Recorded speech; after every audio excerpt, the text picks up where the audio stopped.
from its unification to its conquest by Alexander the Great. Ancient Egypt lasted about 3,000 years, which is 15 times the age of the U.S., showing incredible continuity and holding great fascination through its culture and monuments. Around 3,1 bytes.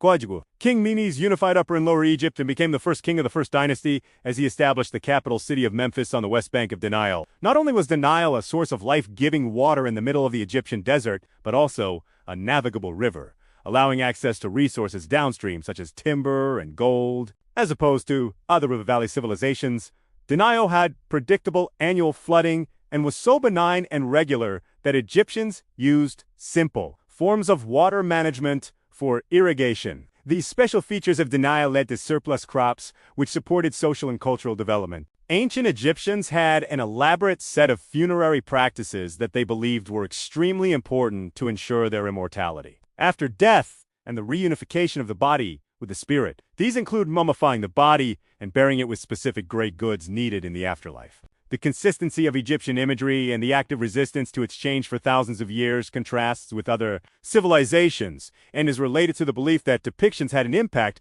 beyond the image itself. Represented images were functionally causing those scenes to occur in the afterlife, and two incorrect depictions could have dire consequences. Historians have divided ancient Egyptian history into three periods, or stable kingdoms, separated by intermediate periods of disunity and decline. Each of the 33 ruling dynasties included a series of kings known as who were godlike beings associated with the all-powerful god Horus. Old Kingdom Egypt featured the construction of several dozen pyramids, including the Great Pyramids of Giza, serving as tombs for pharaohs, and now the last remaining of the 7 wonders of the ancient world. The pyramids represented a remarkable degree of political and social control over the population, and they were built by peasants and workers who may or may not have been slaves. Old Kingdom was also remarkably literate, as writing was a major instrument in the centralization of the Egyptian state. Egyptians had 2 forms of writing: hieroglyphics for sacred writing, and then Demata script for recording contracts and agreements.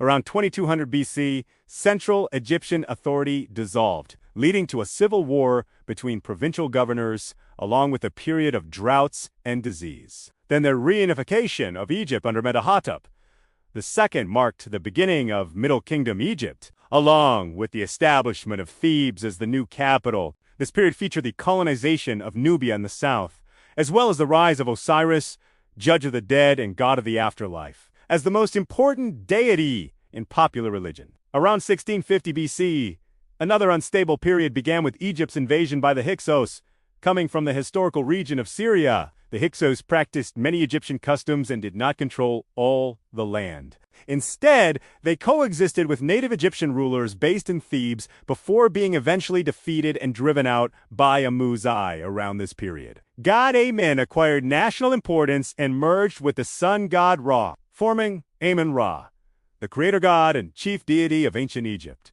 Egypt reached the pinnacle of its power during the New Kingdom and went on to establish the world's first great empire, stretching from Nubia to the Euphrates River in Asia, compared with their counterparts. Ancient Egyptian women arguably had a greater range of opportunities and rights. Several women even became pharaohs, including Hetch, who ruled Egypt for 22 years and who greatly expanded it through trade. The controversial Akhenaten and his wife Nefertiti undertook a religious revolution, abandoning Egypt's traditional polytheistic religion and forcing the exclusive worship of the sun god Adi. Traditional religious practice was gradually restored under his son Tut, whose fame is due to the discovery of this tomb intact with fabulous treasures, as opposed to most other tombs that were raided and destroyed. Under Ramses II, Egypt saw an impressive amount of building, including great temples and cities, as well as the first recorded peace treaty in history with the Hittites in modern Syria. A few centuries later, Egypt was eventually invaded by the Persians to list conquest by Alexander the Great, and it ruled by a line of Macedonian kings, called the Ptolemies, for 300 years. The Ptolemies were accepted as the successors to the Pharaohs and established Alexandria as a new capital city. It became a wealthy cultural and trade center famous for its library and its lighthouse, one of the 7 wonders of the ancient world. The last ruler of Ptolemaic Egypt, the legendary Cleopatra VII, surrendered Egypt to the Roman Empire as the nation became a Roman province in 31 BC. 6 centuries of Roman rule followed, during which Christianity became the official religion until Egypt's conquest by the Muslim Arabs in the 7th century.